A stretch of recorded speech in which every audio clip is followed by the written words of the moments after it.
Hi ಎಲ್ಲರಿಗೂ ನಮಸ್ಕಾರ. ನಾನಿವತ್ತು ಏನು ವಿಷಯದ ಬಗ್ಗೆ ಮಾತಾಡ್ತೀನಿ ಅನ್ನೋದನ್ನು ಆಲ್ರೆಡಿ ತಮ್ಮನೇಲಿ ನೀವೆಲ್ಲ ನೋಡಿದ್ದೀರಾ. ಸೊ ನಾನಿವತ್ತು ಚಿನ್ನದ ಬಗ್ಗೆ ಮಾತಾಡ್ತಾ ಇದ್ದೀನಿ. ಏನಪ್ಪ ಚಿನ್ನ ಅಂದರೆ, ನಾವು ಎಷ್ಟೋ ಜನ ಬಂಗಾರನ ಕೊಳ್ಳೋಕ್ಕೆ ಶಾಪ್ಗೆ ಹೋಗ್ತೀವಿ, ಜ್ಯುವೆಲರಿ ಶಾಪ್ಗೆ ಹೋಗ್ತೀವಿ. ಆದರೆ ನಮಗೆ ಕೆಲವೊಂದು ವಿಷಯ ಗೊತ್ತೇ ಇರಲ್ಲ. ಅದೇನು ವಿಷಯ ಅಂತ ಹೇಳಿ ಇವತ್ತು ನಾನು ನಿಮಗೆ ಹೇಳ್ತೀನಿ, ಬನ್ನಿ. ಹಾಗಿದ್ರೆ ಈ ಚಾರ್ಟಲ್ಲಿರೋದನ್ನು ನೋಡಿ. ಏನಪ್ಪ ನೋಡಬೇಕು ಅಂದರೆ, ಇಲ್ಲಿ ಕ್ಯಾರೆಟು ಮತ್ತು ಹಾಲ್ಮಾರ್ಕು ಗೋಲ್ಡ್ ಎಷ್ಟು ಪರ್ಸೆಂಟ್ ಇದೆ ಅನ್ನೋದನ್ನು. ಇಲ್ಲಿ 6 ಇದೆ ಅಲ್ಲ ಕ್ಯಾರೆಟಲ್ಲಿ, 250 ಹಾಲ್ಮಾರ್ಕ್ ಇರುತ್ತೆ, ಆಮೇಲೆ 25% ಗೋಲ್ಡ್ ಇರುತ್ತೆ. ಹಾಗೆಯೇ 8 ಹಾಲ್ಮಾರ್ಕ್ ಕ್ಯಾರೆಟ್ ಇದ್ದರೆ ಅದರಲ್ಲಿ 333 ಹಾಲ್ಮಾರ್ಕ್ ಇರುತ್ತೆ, ಆಮೇಲೆ 33.3% ಗೋಲ್ಡ್ ಇರುತ್ತೆ. ಆಮೇಲೆ 9 ಕ್ಯಾರೆಟ್ ಅಂದರೆ 375 ಹಾಲ್ಮಾರ್ಕ್ ಇರುತ್ತೆ, 37.5% ಗೋಲ್ಡ್ ಇರುತ್ತೆ. ಆಮೇಲೆ ಇಲ್ಲಿ 10 ಕ್ಯಾರೆಟಲ್ಲಿ 417 ಹಾಲ್ಮಾರ್ಕ್ ಇರುತ್ತೆ, 41.7% ಗೋಲ್ಡ್ ಇರುತ್ತೆ. 12 ಕ್ಯಾರೆಟಲ್ಲಿ 500 ಹಾಲ್ಮಾರ್ಕ್ ಇರುತ್ತೆ, 50% ಗೋಲ್ಡ್ ಇರುತ್ತೆ. ಹಾಗೆಯೇ 14 ಕ್ಯಾರೆಟಲ್ಲಿ 583 ಹಾಲ್ಮಾರ್ಕ್ ಇರುತ್ತೆ, 58.3% ಗೋಲ್ಡ್ ಇರುತ್ತೆ. ಹಾಗೆಯೇ 15 ಕ್ಯಾರೆಟಲ್ಲಿ 625 ಹಾಲ್ಮಾರ್ಕ್ ಇರುತ್ತೆ, 62.5% ಗೋಲ್ಡ್ ಇರುತ್ತೆ. 18 ಕ್ಯಾರೆಟಲ್ಲಿ 750 ಹಾಲ್ಮಾರ್ಕ್ ಇರುತ್ತೆ, 75% ಗೋಲ್ಡ್ ಇರುತ್ತೆ.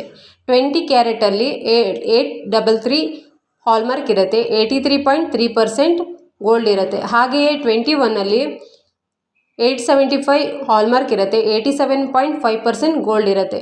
22 ಕ್ಯಾರೆಟಲ್ಲಿ 916 ಹಾಲ್ಮಾರ್ಕ್ ಇರುತ್ತೆ, 91.6% ಗೋಲ್ಡ್ ಇರುತ್ತೆ.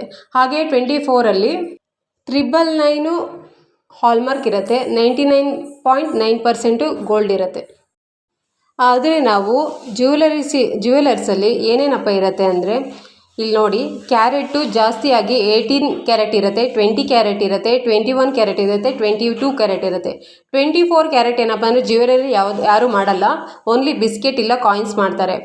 ಇದನ್ನು ನಾವು ಯಾವತ್ತೂ ನೆನ್ಪಿಟ್ಕೋಬೇಕು. ಅದಾದ್ರ ಮೇಲೆ ನಾವು ಜ್ಯುವೆಲರಿ ಹೋದಾಗ ಕರೆಕ್ಟಾಗಿ ಹಾಲ್ಮಾರ್ಕ್ನ ಚೆಕ್ ಮಾಡಬೇಕು. ಅದು ಯಾವ ಥರ ಹಾಲ್ಮಾರ್ಕು ಚೆಕ್ ಮಾಡಬೇಕು ಅದನ್ನು ತೋರಿಸ್ತೀನಿ, ಬನ್ನಿ. ಇವಾಗ ಇದು ಒಂದು ಇಯರಿಂಗ್ಸು, ನಂದು ಗೋಲ್ಡ್ ಇಯರಿಂಗ್ಸು. ಇಲ್ಲಿ ನೋಡಿ, ಇದ್ರ ಬ್ಯಾಕ್ ಸೈಡು ಹಾಲ್ಮಾರ್ಕು ಹಾಕಿದ್ದಾರೆ. ಇಲ್ಲಿ GJ KDM ಆ ಥರ ಗೋಲ್ಡ್ ಹಾಕಿದ್ದಾರೆ. ಅದೇ ಥರನೇ ಬೇರೆದರಲ್ಲಿ ನಮ್ಮದು ಹಾಲ್ಮಾರ್ಕ್ 916 ಈ ಥರ ಜ್ಯುವೆಲರಿ ಏನು ಶಾಪ್ ಇರುತ್ತೋ ಅದು GJ ಈ ಥರ ಹಾಕಿರ್ತಾರೆ. ಹಾಗೆ ನಾವು ಕರೆಕ್ಟಾಗಿ ನೋಡ್ಕೊಂಡ್ಬಿಟ್ಟು ಗೋಲ್ಡನ್ನು ತೊಗೋಬೇಕು. ಅದೇ ಥರ ಈ ಎಡ್ಜ್ ಇರುತ್ತಲ್ಲ, ಇಲ್ಲಿ ಲಾಸ್ಟಲ್ಲಿ ಒಂದು ಕಡ್ಡಿ ಥರ ಇದೆಯಲ್ಲ, ನೋಡ್ತಾ ಇರ್ಬೋದು, ಇವಾಗ ತೋರಿಸ್ತೀನಿ. ಈ ಎಡ್ಜಲ್ಲಿ ಕೂಡ ಹಾಲ್ಮಾರ್ಕ್ನ ಹಾಕಿರ್ತಾರೆ. ಸೊ ಅದಕ್ಕೆ ನಾವು ಕರೆಕ್ಟಾಗಿ ನೋಡ್ಕೊಂಡ್ಬಿಟ್ಟು ಹಾಲ್ಮಾರ್ಕ್ನ ಚೆಕ್ ಮಾಡಿಬಿಟ್ಟೆ ಗೋಲ್ಡನ್ನ ಪರ್ಚೇಸ್ ಮಾಡಬೇಕು. ಯಾಕಂದರೆ ಹಾಲ್ಮಾರ್ಕ್ ಇರೋದ್ರಿಂದ ಮುಂದೆ ನಾವೇನಾದರೂ ಎಕ್ಸ್ಚೇಂಜ್ ಮಾಡಬೇಕಾದ್ರೂ ನಮಗೆ ಬೆಟರ್ ಆಗುತ್ತೆ. ಅದನ್ನು ನೋಡಿಬಿಟ್ಟು ನಮಗೆ ಕಾಸ್ಟನ್ನು ಕನ್ಸಿಡರ್ ಮಾಡ್ತಾರೆ. ಸೊ ಅದಕ್ಕೆ ನಾವು ಯಾವತ್ತೇ ಜ್ಯುವೆಲರಿ ಶಾಪ್ಗೆ ಹೋದಾಗ ಗೋಲ್ಡ್ ತೊಗೋಬೇಕಾದ್ರೆ ಅದು ಎಷ್ಟು ಕ್ಯಾರೆಟು, ಎಲ್ಲಿ ಹಾಲ್ಮಾರ್ಕ್ ಇದೆ ಅದನ್ನೆಲ್ಲ ಚೆಕ್ ಮಾಡಿ ತೊಗೋಬೇಕು. ಈ ನನ್ನ ವಿಡಿಯೋ ನಿಮಗೆ ಇಷ್ಟ ಆದರೆ, ಯೂಸ್ಫುಲ್ ಅನಿಸಿದರೆ ದಯವಿಟ್ಟು ನನ್ನ ಚಾನಲ್ನ ಸಬ್ಸ್ಕ್ರೈಬ್ ಮಾಡಿ, ಶೇರ್ ಮಾಡಿ, ಲೈಕ್ ಮಾಡಿ friends. Thank you for watching.